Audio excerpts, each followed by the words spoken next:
Alhamdulillah wahda, wassalatu wassalamu ala man la nabiyya ba'da, amma ba'd.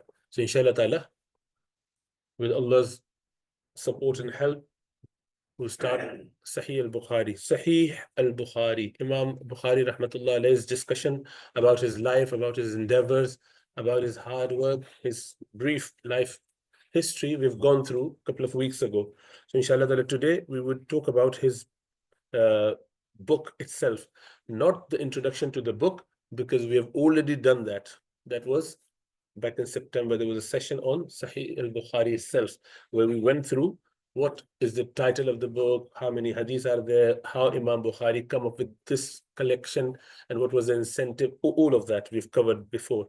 So today, inshallah ta'ala, we will just start with the first chapter, but just a quick recap of few points about Sahih al-Bukhari, because I know there's been some months, so people might have forgotten. So this is the full name: Al-Jami' Al-Musnad Al-Sahih Al-Mukhtasar min Umuri Rasulillah sallallahu alayhi wa sallam wa sunanihi wa ayyamih.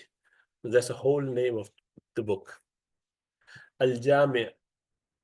Jami' means the book that has 8 different subjects covered. All the 8 subjects are covered in this book. So this is Jami'. And Sahih Muslim is Jami' as well. Imam Tirmidhi's book is Jami' as well from that angle.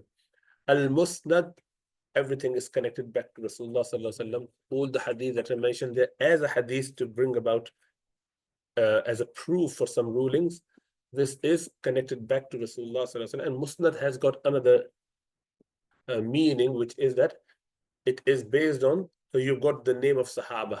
There is order about that as well. And a Sahih, the Sahih collection, which has 5 criteria. All the 5 criteria are 5 hadith, which are brought as evidence for the ruling of Sharia. And then Al-Mukhtasar, it is a selection from the 600,000 hadith that Imam Bukhari rahmatullah alayhi knew. From that, he selected this many hadith here from Rasulullah sallallahu alaihi wasallam's commands, his ways, his days, his history. So everything has been included. And Imam Bukhari rahmatullah alayhi, he died in 870 Common Era. And this is in a musannaf format, most authentic book after Quran, according to many imams, scholars. So roughly 7,563 are the ahadith with repetition. Certain hadiths are repeated so many times. One hadith particularly 20 times. Some hadiths 7 times. Why Imam Bukhari would bring them? With different chain though, to mean and take some different ruling. This is the depth of Imam Bukhari's fiqh. He's very, very deep in his understanding of the hadith. He would bring about different ruling based on different hadiths. So the first chapter is the chapter of Revelation, and there are about 7 hadiths there. Some count it as 5 because they lump them together. And the chapter says Bad. This is a special word that Imam Bukhari brought, and he would just use it. It's called Kitabu Bad'il Wahi. Kitabu Bad'il. So books are the chapters. The whole book is divided into about 99 chapters, and each chapter would have subject matter and then hadith around that subject, about that main chapter. So Bad'ul Wahi. Bad'ul Wahi, and then with each kitab there will be bab for the subsections, sub-chapters. So the revelation or the Kitabu Bad'il Wahi. Bad'a, the 2 words used here, badwu, badwun, baduwun. That is one word, and there's bad'un with hamza at the end. And they both are slightly different with the meaning. But anyway, just to keep it simple, it means the manifestation, the ideas, the work, the incidents, the steps that took place around Wahi. Whatever happened, not the beginning only, although Bad'a with Hamza means the beginning. But Imam Bukhari's style is that he would not just bring the origin or the beginning of Wahi, meaning only the first hadith, no. Because how the first revelation came, there's only hadith number 3 out of these 7 which deals with that. What about the other hadith? So they're not related to Wahi in that sense. Some of them are, but not. So the general meaning is something around Wahi. Everything that goes around Wahi revelation Imam Bukhari brought here. And so the first chapter of that book is Sahih Bukhari is a book, and under that there are many sub-books. Each book has chapters. So the bab, the door is كيف كان بدء الوحي إلى رسول الله صلى الله عليه وسلم. How did the revelation start to Rasulullah sallallahu alaihi wasallam? Meaning, what are the scenarios, what are the circumstances, how it would happen, what were the steps? So everything would be discussed here. And the reason Imam Bukhari rahmatullah brought this chapter, or he started his book with the chapter of revelation, unlike many other imams. So some imam would start with Iman. They say Iman is the most important, the first thing. Some imam would start with Tahara. Imam Tirmidhi, for example, he would say Tahara, because as soon as you become Muslim, you have to do ghusl and wudu and start praying and doing your obligatory stuff. So certain imam would have different ways. Imam Bukhari, on the other hand, he has his unique style. He said, you need to prove that these hadith that we are presenting to you for tahara, for iman, for whatever, is prove that this is the correct thing. Prove that this is the word of Allah subhanahu wa ta'ala. Prove that the saying of Rasulullah sallallahu alaihi wasallam are to be followed. First, make a case for Rasulullah sallallahu alaihi wasallam's saying. This is why Imam Bukhari started off with revelation, saying that Allah speaks to people only through revelation. And revelation comes through prophets. The angels would bring to the prophets. So for that, you must have a trust in the revelation, and the revelation would tell you that this is the prophet, and this is how revelation is coming in the form of hadith as well, because there are two types of revelation, broadly speaking. One is the revelation which is recited in prayer, and the revelation which is not recited. The revelation which is recited is called hadith or wahi matlu. Wahi matlu, which is recited, part of Quran. Wahi matlu and wahi ghayr matlu, the one that is not recited, in which is saying of Rasulullah sallallahu alaihi wasallam. Because Allah says, وَمَا يَنْطِقُ عَنِ الْهَوَىٰ. My Prophet Muhammad sallallahu alaihi wasallam, he doesn't speak on his accord. He doesn't speak on his behalf, like on his own, without Allah's inspiring him to say so. In huwa illa wahyun yuha. Whatever he says, this is the Quran. It is a revelation, not directly, but rather Allah inspires Rasulullah sallallahu alaihi wasallam, and Rasulullah sallallahu alaihi wasallam would articulate that concept which Allah has given to him, and he would say it out in his own words. That is called wahi. And it is not recited. Why? Because the words are not that of Allah. Words of Muhammad sallallahu alaihi wasallam. These are the words of Muhammad sallallahu alaihi wasallam, the Prophet, or all the prophets likewise. That is why the saying of Rasulullah sallallahu alaihi wasallam is not recited in prayer, yet it is a revelation. The idea is revealed. The message is revealed. Rasulullah sallallahu alaihi wasallam would summarize it in his own blessed words. Is that clear? So, wahi. So Imam Bukhari wanted to prove that first. Now in that, he brings this first hadith. Before that, he brings a Quranic ayah as well, saying, Inna awhay. So he said, Babu kayfa kana badul wahi ila Rasulillahi wa qawlullahi azza wa jal jalla dhikruh. Inna awhayna ilayka kama awhayna ila Nuhi wa nabiyina min ba'dih. This is a Quranic ayah from Surah Shura, saying that, oh Muhammad sallallahu alaihi wasallam, we are telling you, and everyone should know, that we have revealed to you, O Muhammad sallallahu alaihi wasallam, as we revealed to Nuh and the prophets after him. Again, the question would be, what Allah subhanahu wa ta'ala is saying that we have revealed, meaning this revelation is similar to the revelation that we have done to the people before you. Other prophets had the revelation. And why revelation to Nuh? Because Nuh alayhi salam was the first prophet who was given the ruling and regulation related to Sharia, related to the practice of Islam in those days.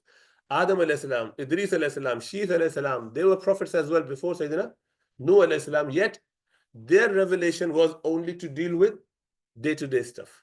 So Adam alayhi salam would have revelation about how to do the farming, how to cook food, how to clothe properly.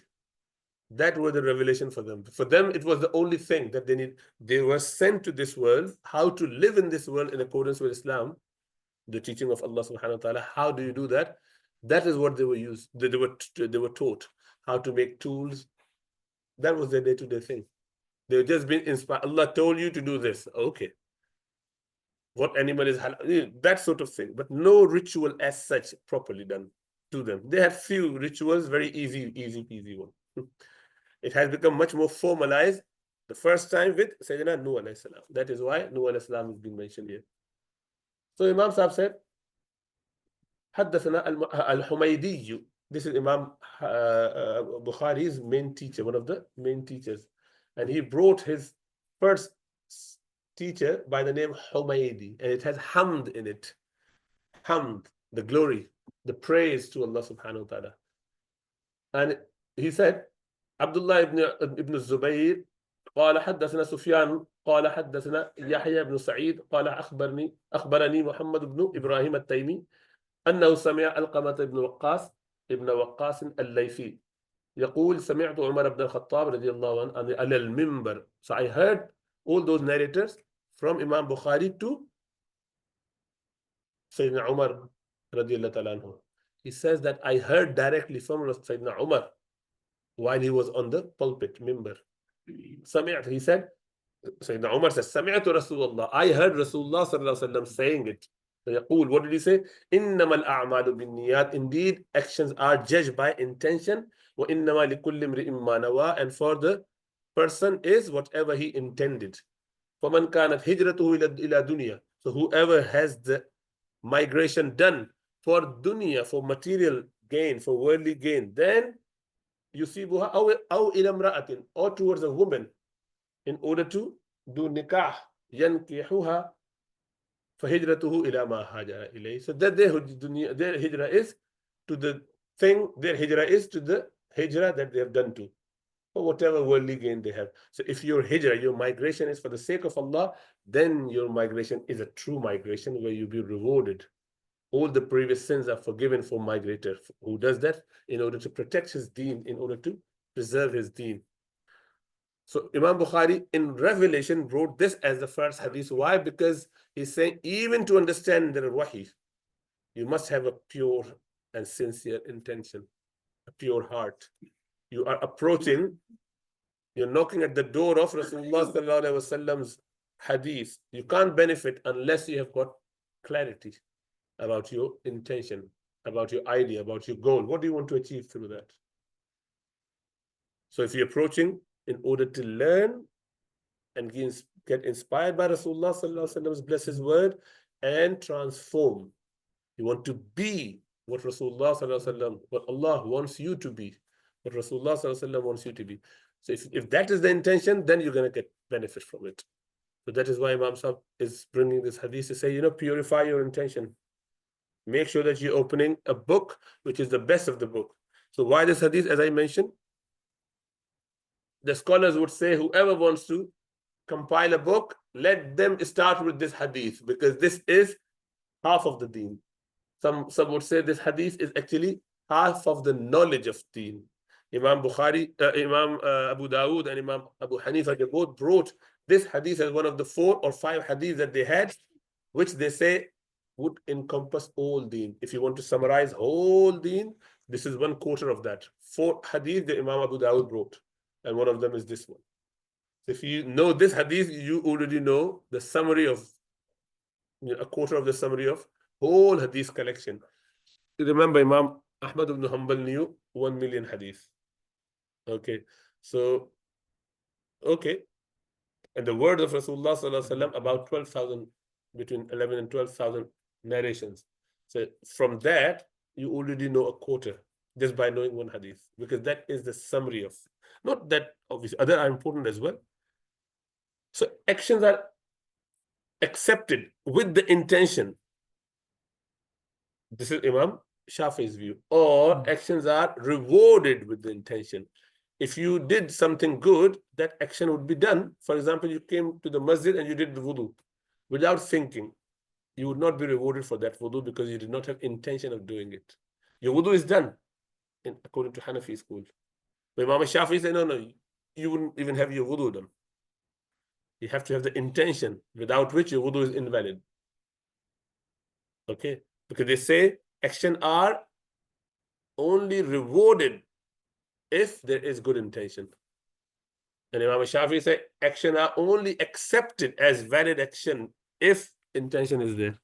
So based on that, there's difference of opinion, but it doesn't matter. Always have good intention, and the intention is that inshallah ta'ala. But then Imam Abu Hanifa said, what about someone accidentally, well, someone murdered someone without intention? Is that murder happen or not? Imam Shafi said, yeah, it would happen, even if you don't have the intention. So meaning that without intention, the action can occur.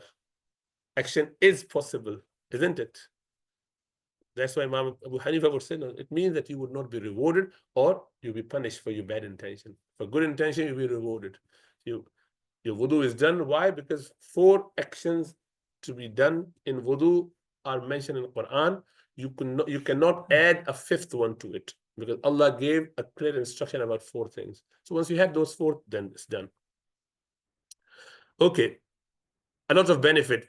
When you have a good intention, you can get a lot of blessings with that, because a good intention would multiply your reward. A good action, if done with good intention, with hope that Allah would reward it, following the sunnah of Rasulullah sallallahu alaihi wasallam, and fearing that I have not done it properly, still scared that I haven't done it the way I should have done, having that feel rather than feeling arrogant about it. And these 5 things together, your action is definitely going to be accepted. Allah would reward you immensely on that. So what are the 5 things that you should have for the action? Number 1, it has to be a good action. You can't have a bad action with good intention. I'm committing this sin with a good intention. You can't have any bad action which is not allowed in Sharia with a good intention. You can't do that. You can't be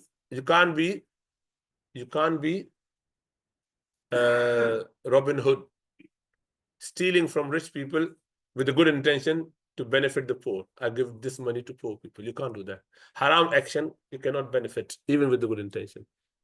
You can't be Sultana Daku. Okay, that's not allowed. You have to have good action, number 1. Second, it must be done with good intention. I'm doing a good action, which is prayer, to show off. Accept it, not accept. I'm doing charity work so that people call me, wow, very generous person. No problem. You've wasted your time, no reward for you. Because there has to be good intention as well as good action. Number 3, it must be done in sunnah way. I want to do with good intention 4 Maghrib rakat.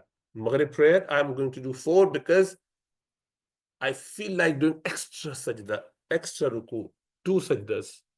I'm very keen, and I'm not showing off. I'm doing on my own without anyone knowing it, purely for Allah. Would I be rewarded? I'll be punished rather, because I'm going against Sunnah of Rasulullah. So it must be done in accordance with Sunnah of Rasulullah. Number 4, you did that with intention, you're still fearful. You still are concerned that, you know what, I have not done it properly. Okay, I said 4. So these 4, if you have that, like you don't become arrogant after doing it, that I've done, I must be rewarded, I'm okay. No, I'm not. Because I do not know whether Allah has accepted this or not. If you have that fear and concern, then your action is done properly. You'll be rewarded for that. So keep that in mind, inshallah. And you can have for one good action several intentions. For example, we are sitting here in order to have some lesson of hadith. We are approaching the hadith of Rasulullah sallallahu alaihi wasallam. So to learn hadith is rewarding. You can have second intention. If you never thought of that, think of it now. I'm in the masjid with the intention of itikaf. I'm sitting in the masjid, just be in the nafil itikaf. We are together to help each other out, brotherhood. Being in the, I'm here so that I can give some respite to my family, so they should have some time on their own. They don't need to think about me, or I might be hungry, or I need tea, or whatever. Let them have some free time. I'm here so that I do not waste my time on mobile phone. If I was at home, I'll be watching something or wasting my time on phones. I would rather be in the house of Allah. You understand that? I am here so that I can continue to be with my son, for example, so he's here with me. Let him be here, let him benefit as well. So this and many similar ahadith, or similar intentions you can have for one action. So you just sat here for half an hour, 45 minutes, and you had 20 intentions, you get 20 reward, 20 times the reward. So always do good intentions with your action. Have the possible, as many as possible intention, inshallah ta'ala. So you'll be rewarded a lot more. Niyatul mu'mini khairun min amali. And then, obviously, how would you judge? The sincerity is difficult. You have to keep checking your intention. My intention is pure. Many times you do some good action, but what happened? There's some ulterior motive. You need to check it. I say that I'm doing it for that reason, but when you do not get the way you wanted to get it, you'll have that. If it was for the sake of Allah subhanahu wa ta'ala, why would you then stop doing that good action when you knew Allah is happy with that? So I did not get the outcome. I was coming to this masjid, doing this talk, and only one person come. After 3 months, 4 months, I said, there's no point coming. What's the point? Let's just cancel it. There's no point doing it. So which means that you're doing it not for the sake of Allah, because it doesn't matter whether there's one person sitting listening to the talk or 20 listening to the talk. Is there more reward when more people listen to it? No, same reward. For the speaker, same reward. It doesn't matter whether it's one person or 500 people. So what? Doesn't matter. It means that if you're doing it for the sake of Allah, the number of people shouldn't be the reason for you to not do or do it. You're doing it for the sake of Allah. It could be that when no one is turning up, and you think perhaps that's not the topic people want to hear about, let's do something else. That's a different thing. That's with wisdom, with some discussion, with mashwara, that's a different thing. But not only because, oh, only one person, what's the point? Let me just not waste my time. No. Which means that you were doing it in order to get extra people listening and, praising. You may have the intention that more people listen, inshallah ta'ala, they would benefit and you get more reward. But that's not the goal itself, though. The goal is to do the right thing at the right time. People will benefit, inshallah ta'ala. Even one person, that's why on the Day of Judgment, there will be certain prophets with only one person as a follower. And there'll be a prophet on the Day of Judgment with no person ever followed him. He could not convert even one person. And Rasulullah sallallahu alaihi wasallam would have half of the horizon full of stars, like that many number of people, and then more than that. So what do you think? Who is successful, who is not? Both are successful. Because they've done their job properly. It doesn't matter how many people you converted. What matters is, have you done the right thing with good intention? Then you're okay. And keep seeking the help of Allah subhanahu wa ta'ala with dua. Ya Allah, purify my intention. Because many times my intention is bad. Just, as I said, some people think this was going to, oh, yes, I was just shaking hand, but I never had any bad idea. I was shaking hand with this non-mahram girl. I didn't have any bad feeling. I just did it. No, that is haram. Even with good intention. I wanted to bring them to Islam through my nicety. That's why I just accepted the invitation to their party in the pub, so that they do not feel that I am, not all-inclusive. I'm not open to their ideas. Very nicely and very politely apologize and don't turn up to haram gathering. And then give them gifts at some other time. Doesn't have to be on Christmas. Some other time, why not? So yeah, bad action can never become good with good intention.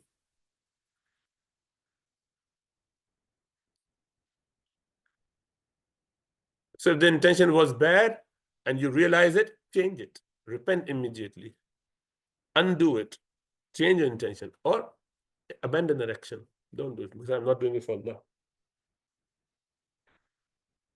And then there was concept of migration. There's physical migration the Sahaba made from Makkah to Medina. And for anyone who migrates for the sake of Allah, all the previous sins are forgiven. One of the biggest action, like jihad fi sabilillah, like coming to Islam, all the previous sins are forgiven with someone coming to Islam, and likewise with hijrah for the sake of Allah. But there's a spiritual migration that everyone should be doing and everyone is required to do, which is, so you were in sin, any sin that you've committed or sinful life, you must repent and make hijrah to the obedience to Allah subhanahu wa ta'ala. from being in the state of disobedience must migrate to the obedience of Allah subhanahu wa ta'ala. That is an obligation of everyone. This hijrah is farb. وَالْمُهَاجِرُ مَنْ هَجَرَ مَا نَهَى اللَّهُ عَنْهُ. Rasulullah sallallahu alaihi wasallam explained, muhajir is the person, hijrat, the person who does the migration. Migrator is the person who migrates from whatever Allah has prohibited to the thing which Allah has allowed. Means positive thing. So always check your intention. And do as many good deeds with as many good intentions, inshallah ta'ala. And if you can't remember, say that all the good intention behind this action, Ya Allah, you pious people, all the prophets, Rasulullah, they used to have all the good intention about this action. I want to have all of those intentions in this particular action, except I can't remember what they were. Fine. All the good intentions. Check your mentor or teacher. So that was the first hadith. Any question on hadith number 1? Alhamdulillah, you heard about that a lot many times before. It's quite clear, alhamdulillah. So intention should always be checked every so often, intermittently, making sure that we do not get fooled by shaitan. And always check. So I have this intention. Is it really the intention? Because on the day of judgment, these people, 3 people, one of the scholars, one of the martyrs, and one of the rich person who didn't donate on the path of Allah subhanahu wa ta'ala, they will be brought. And one after the other, Allah would ask them, what did you do for the deen of Allah subhanahu wa ta'ala? Ya Allah subhanahu wa ta'ala, I was teaching people day in, day out, voluntarily, literally exerting and exhausting myself.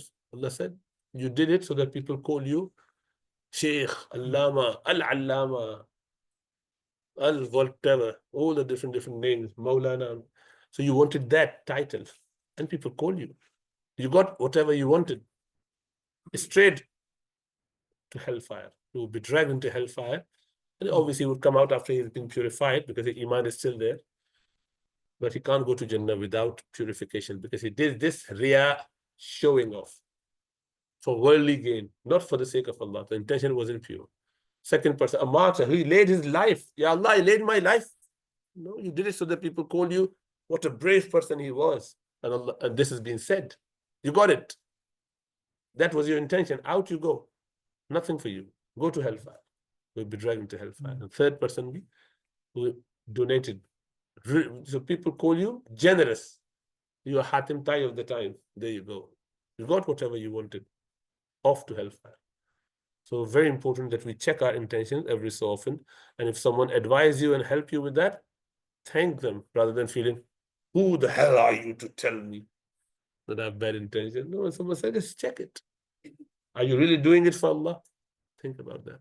If you can't think to yourself, someone else tells you, just check it. Next hadith is from Harith ibn Hisham radiyallahu anhu, where Rasulullah sallallahu alaihi wasallam describes. So he said, Imam Bukhari said, he said, حدثنا عبد الله بن يوسف قال أخبرنا مالك عن هشام بن عروة عن أبيه عن عائشة.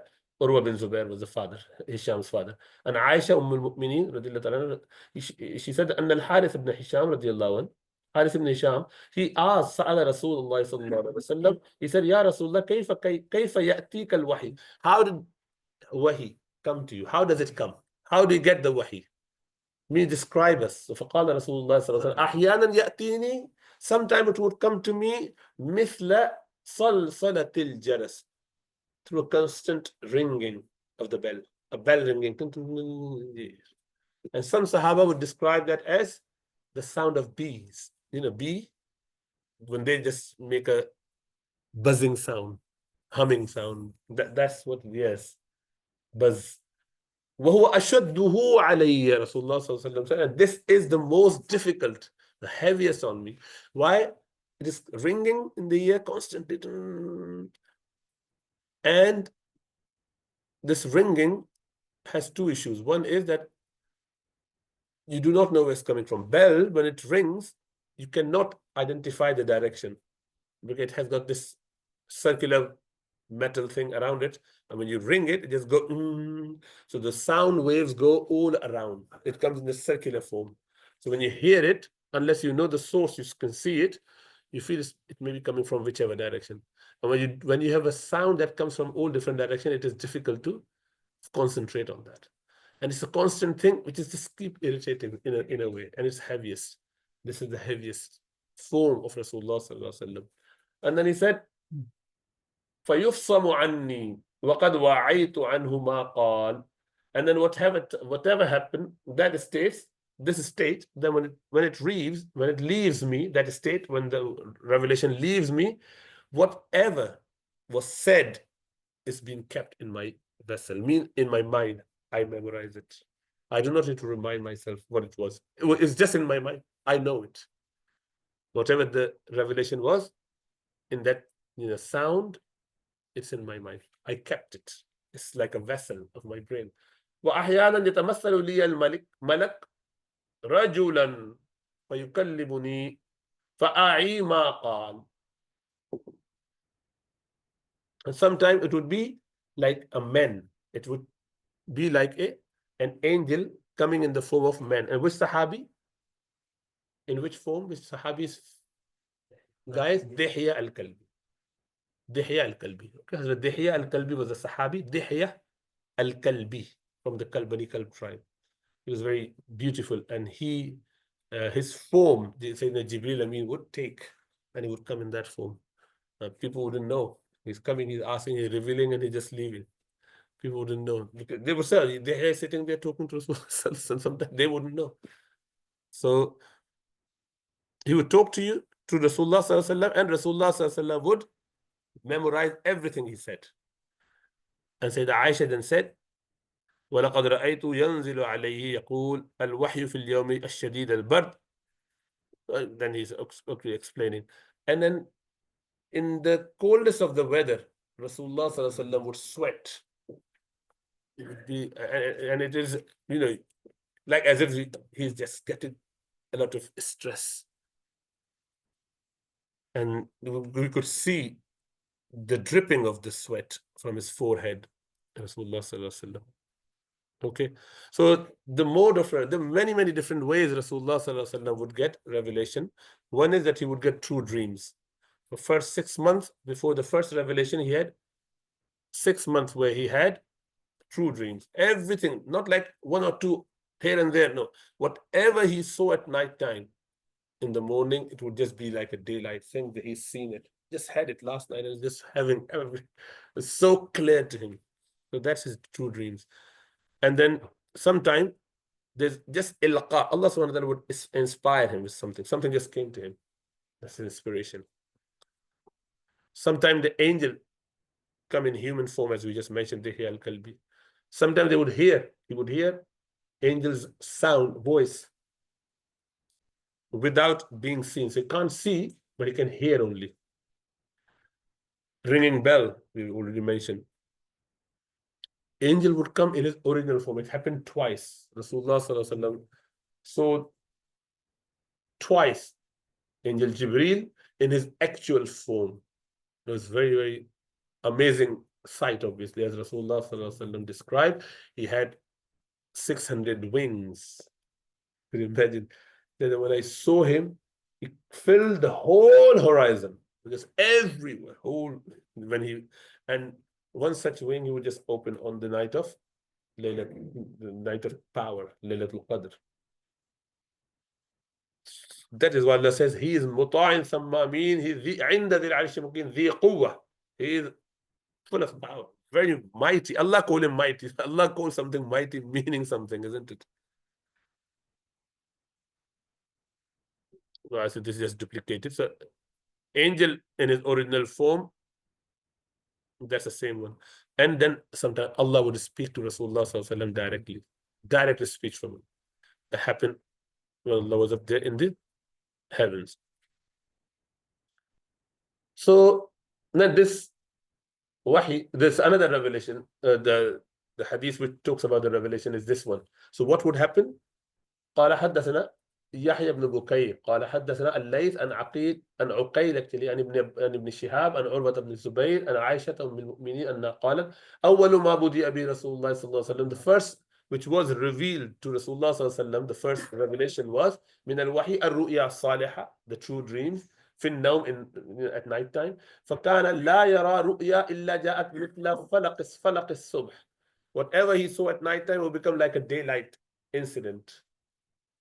And ثم حبب إليه الخلاء. Then to be in seclusion was made beloved to him, meaning that he would just spend his time in khala, on his own, in seclusion, in the retreat. Where? Where would have his retreat? In the cave of Hira. Cave of Hira. Yeah? So he would spend his days there. And what would have وكان يخلو بغار حراء, and he would spend his time there فيتحنث فيه, and he would do the acts of obedience to Allah subhanahu wa ta'ala, prayer, dhikr, recitation. الليالي ذوات العدد, few days every so often, a week, 2 weeks, and then we'll come back for food, and then go for a few days, 3, 4 days, 5 days, and come back just for food, and then go back. And قبل أن ينزع إلى أهله, and then he would return to his family, which is Sayyidah Khadija radiallahu ta'ala, ويتزود لذلك, and he would take food and provision for the next few days. ثم يرجع إلى خديجة, and then he would return back to Khadija, فتزود لمثلها, and he would just get the food again and then go back. حتى جاءه الحق وهو في غار حراء, until the truth came to him while he was in the cave. And truth came to him, meaning قال, this angel, فجاءه الملك, the angel came فقال اقرأ, he said read. Rasulullah sallallahu alaihi wasallam said قال ما أنا بقارئ, I do not know how to read, I'm not a reader, I don't know how to read. فأخذني, and then he took me, the angel took me, فغطني, he squeezed me tight, حتى بلغ مني الجهد, until I feel like I'm completely exhausted with that squeeze. ثم أرسلني, then he released me. فقال, and he said اقرأ, read. قلت, I said وأنا بقارئ, I don't know how to read, I do not read, I'm not the person who could read. فأخذني, and then he took me again. فغطني, and then he squeezed الثانية, second time. حتى بلغ مني الجهد, until I became so exhausted with that. ثم أرسلني, and then he released me. فقال, and said اقرأ. قلت ما أنا بقارئ, I said the same thing, I don't know how to read. فأخذني فغطني الثالثة, third time did the same thing. ثم أرسلني, and then he said اقرأ باسم ربك الذي خلق, up to خلق الإنسان من علق, اقرأ وربك الأكرم الذي علم بالقلم علم الإنسان ما لم يعلم. These 5 ayat he recited, and Rasulullah sallallahu alaihi wasallam immediately realized that I need to just say it. Just say it. He said, فرجع بها صلى الله عليه وسلم. So he said it, and the Rasulullah sallallahu alaihi wasallam, the angel then left. He just gone without telling anything. So obviously this was a very shocking incident in the life of Rasulullah sallallahu alaihi wasallam. He became, well, number one, he was completely shaken by that, but then he returned back. So فرجع بها Rasulullah sallallahu alaihi wasallam يرجف فؤاده, his heart was thumping, significant, yes, and palpitation. فدخل على خديجة بنت خويلد, he came to the Sayyidah Khadija radiallahu ta'ala anha, and he said what? زملوني زملوني, yeah, wrap me in the mantle, cover me up with a blanket or a sheet. فزملوه, so they did cover him up. حتى ذهب عنه الروع, until the fear, the stress really left him. فقال لخديجة, and he said to Khadija وأخبرها الخبر, and he explained everything to Khadija. And he said لقد خشيت على نفسي, this is a little bit, typo. لقد خشيت على نفسي, indeed I fear for my life. I don't know what's happening, what is happening to me. فقالت Khadija said, كلا, never ever, wallahi, it can't happen. Don't worry about your health, about your life, about your safety. Wallahi, ما يخزيك الله أبدا. By Allah, Allah would never disgrace you. And the reason, she said, إنك لتصل الرحم, because you maintain the ties of relationship. وتحمل الكل, and then you take the load off the people's shoulder. Those who are burdened with load, you just take it away from them, help them out with that. وتكسب المعدوم, those who have nothing to earn, nothing as the provision, you go and earn for them, meaning make it easy for them or earn for them. وتقر الضيف, you honor guests. وتعين على نوائب الحق, and then you help people at the time of their afflictions and calamities. All 5 good deeds Is there any mention of, oh, you spend time in Hira, you do a lot of zikr and tasbihat, you pray, long tahajjud? That's for you and Allah subhanahu wa ta'ala. What you do to serve the humanity, that counts. Everyone could be self-centered, working on their own. You have to be learning this idea of Islam, where you do serve others selflessly, without expecting any benefit back from them. وَلَا تَمْنُنْ تَسْتَكْثِرْ. Surah Mudaththir, Allah says, do not do good deeds, do not support or help anyone in order to get something back for rainy days. Let me have a good relationship with this person because he is government office, he might just help me in future. Not at all. So then فانطلقت به خديجة حتى أتت به ورقة بن نوفل ابن سعد ابن أسد ابن عبد العزى ابن عم خديجة.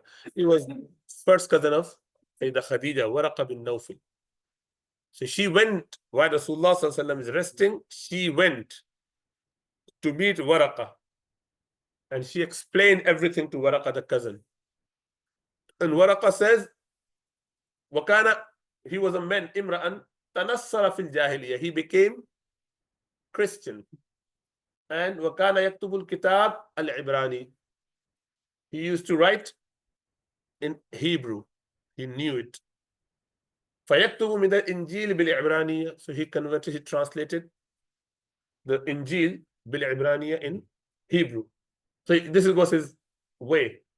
MashaAllah an yaktuba, whatever Allah wanted, he wrote. So وَكَانَ شَيْخًا كَبِيرًا, he was a very old man. وَقَدْ عَمِيَ, and he became blind as well, partially blind, partially sighted. فَقَالَتْ لَهُ خَدِيجَةُ, so Khadija said to the cousin, يَا ابْنَ عَمِّ, oh my uncle's son, اسمع من ابن أخيك, listen to the son of your brother, meaning your nephew, meaning Rasulullah sallallahu alaihi wasallam had distant cousins who happened to be the brother of him. So it's like, distant cousin. So they were in that extended family, second or third cousin. So Rasulullah sallallahu alaihi wasallam's uncle he was. He said, listen to your nephew. What is he saying? So Sayyidah Khadija, obviously this hadith has got not the whole story, because you have to read all the different chains, and then you would come up with this. In this narration, it doesn't mention that while he was resting, Sayyidah Khadija already been investigated and then come back, and then she took, when Rasulullah sallallahu alaihi wasallam woke up, him to the cousin again, and then they had the discussion. Okay, but that happened. So Sayyidah Khadija already investigated on her own to prove her point, and then she was quite relaxed and happy. Now the husband wakes up, and then Rasulullah sallallahu alaihi wasallam, rather than showing her own, intelligence and how clever I am, how sharp, I knew it, can't be wrong, it's just so fantastic, you were just being, whatever. No, she didn't score any point, because that's not the idea. The idea is to respect. Respect your husband, respect elderly, whoever. And she said, let's go to Waraqa. And they've been together. And this is when Waraqa mentioned. فَقَالَ لَهُ وَرَقَ, Waraqa said, يَا ابْنَ أَخِي, oh my brother's son, oh my nephew, ماذا ترى? What did he see? فَأَخْبَرَهُ رَسُولُ اللَّهِ صَلَّى اللَّهُ عَلَيْهِ وسلم. So Rasulullah صلى الله عليه وسلم informed him about this. الَّذِي نَزَّلَ اللَّهُ تَعَالَى. Then he said, فَقَالَ لَهُ وَرَقَ.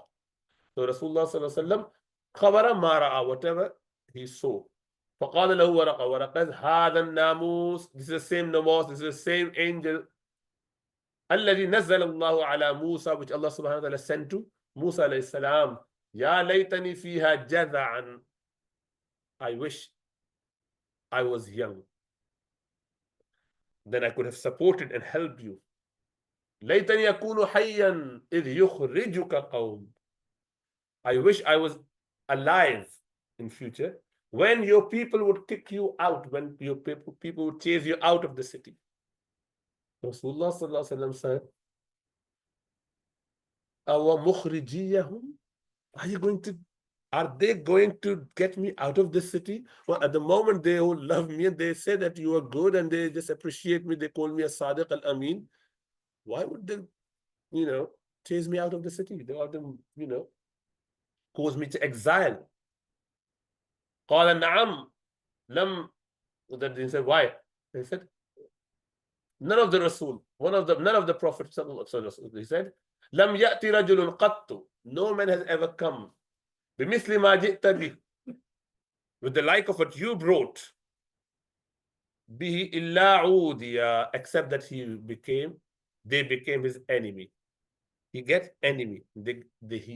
Anyone who would come up with this idea that you have to follow only one Lord. People are used to having all the idols, and you're going completely against their ancestors. They're not going to listen to you. They'll become your enemy.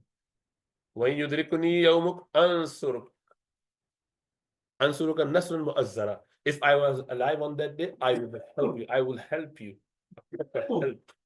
ثُمَّ لَمْ يَنْشَبْ وَرْقَةً أَنْ تُوفِّيَ وَفَتَرَ الْوَحْيِ. And it didn't take so long before Waraqah died after this incident, and then Wahi continued. After some time, obviously, the one before that there was a fatar. The fatar al-Wahi means the Wahi stopped. Revelation didn't continue after this incident for some time. And according to some mufassirun, muhaddithun, fuqaha, ulama, it was about up to 3 years. No further revelation came, and the people would mock Rasulullah sallallahu alaihi wasallam. Sometimes he would feel quite upset about that. And the reason Wahi didn't come after the first one was to make Rasulullah sallallahu alaihi wasallam use of this and get connected back to Allah subhanahu wa ta'ala and do not feel the pressure anymore, because it is not easy. One of the reasons that they say this ringing was the most difficult revelation is because when the revelation comes in its original form, then that is a different world. We live in this alam of Nasud. We are in the realm of humanity, human being. To take something from angel, so you have to go to alam malakut. So you have to be there. And this is all against everything that you're doing. So your body and soul, this is a big journey. Literally, you're just being stretched to go to the different world. To take all of that revelation. So for Rasulullah sallallahu alaihi wasallam to go through that was a heavy job, very big duty. That is why all the mountains, heaven and the earth, they rejected the idea. They refused to take the responsibility of revelation of Quran. Allah said, do you want the Quran? Would you take this responsibility? Inna aradna al-amanata ala samawati wal ardi wal jibal. They said, no, it's too heavy. We can't do it. I said, okay. وَحَمَلَهَا الْإِنسَانُ. Men said, I would do it. So human being can do it, but they have done it. So that is why, this is one of the reasons why it is very, very difficult. Let's do one more hadith and we'll leave it there. Ibn Shihab, he says, Abu Salama told him that while he was telling about this fatrat al-wahi, what happened? Baina ana namshi. So now Rasulullah sallallahu alaihi wasallam is now having a break in the revelation. No more revelation came. So while he was, so Rasulullah sallallahu alaihi wasallam said, Baina ana amshi, while I was walking, istami'tu sawtan. I heard a sound. Min as-sama' from the heaven. Farafa'tu basari. I looked up. فإذا الملك, the same angel. All of a sudden, I saw the same angel. الذي جاءنا بحراء, الذي جاءني بحراء, the one he came to me in the cave of Hira. جالس على الكرسي. He was sitting on a chair. بين السماء والأرض, between the heaven and the earth. It's just sitting there. فرعبت منه. I got completely awed, in awe with him. فرجعت. Then I came back home. فقلت أنا زملوني. Then I said the same thing, please wrap me. I've seen another time the same angel. So then Allah subhanahu wa ta'ala just revealed this ayat, Ya ayyuhal muddaththir qum fa'anzir. Oh, the wrapped up, get up. And after that, فَحَمِيَ الْوَحْيُ وَتَتَابَعَ. Then the wahi became constant and continuous thing, one after the other. Keep having the revelation, because now Rasulullah sallallahu alaihi wasallam is prepared to take it all. It's not difficult anymore for him. Obviously, it's still difficult, but he can manage. So he was being prepared. This is why they say why Rasulullah sallallahu alaihi wasallam was squeezed 3 times. So what happened? The first time you get the shock. The second time you get a little bit of aware. Third time, you're quite receptive. You can let it go. You very easily absorb and understand everything. So this is how Sayyidina Jibreel transferred all his love and affection and connection with Allah subhanahu wa ta'ala into the heart of Rasulullah sallallahu alaihi wasallam. So he became all of a sudden the beloved to Allah subhanahu wa ta'ala. Obviously he was even before, but spiritually you have to have that connection so you can do that you are actually able to take the burden. The heaviest load can come to you and you can just sail through. And that is why Rasulullah sallallahu alaihi wasallam never had any trouble after that. So inshallah ta'ala, we'll leave this there. And then, as I said, 2 or 3 more ahadith about this. This is the same one. Allah subhanahu wa ta'ala says, Inna alayna jam'ahu wa qur'ana fa idha qara'nahu fattabi' qur'ana. Yeah. Also, but how Rasulullah sallallahu alaihi wasallam would get the revelation. Inshallah ta'ala, we'll do that next time. May Allah subhanahu wa ta'ala make it easy.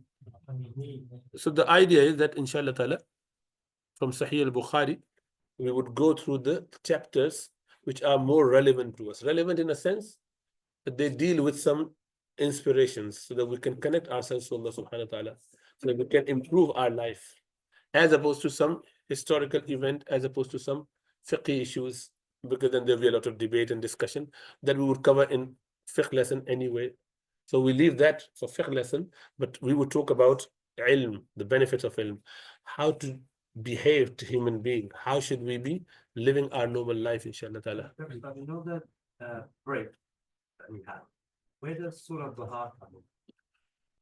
So Wadduha, Surah Wadduha, that was another incident, not immediately after this. There was another small gap that people started, na'udhu abusing Rasulullah sallallahu alaihi wasallam with words. So that would come, inshallah ta'ala. And although there is a view that it might have been this, but that's not right. That was little after that.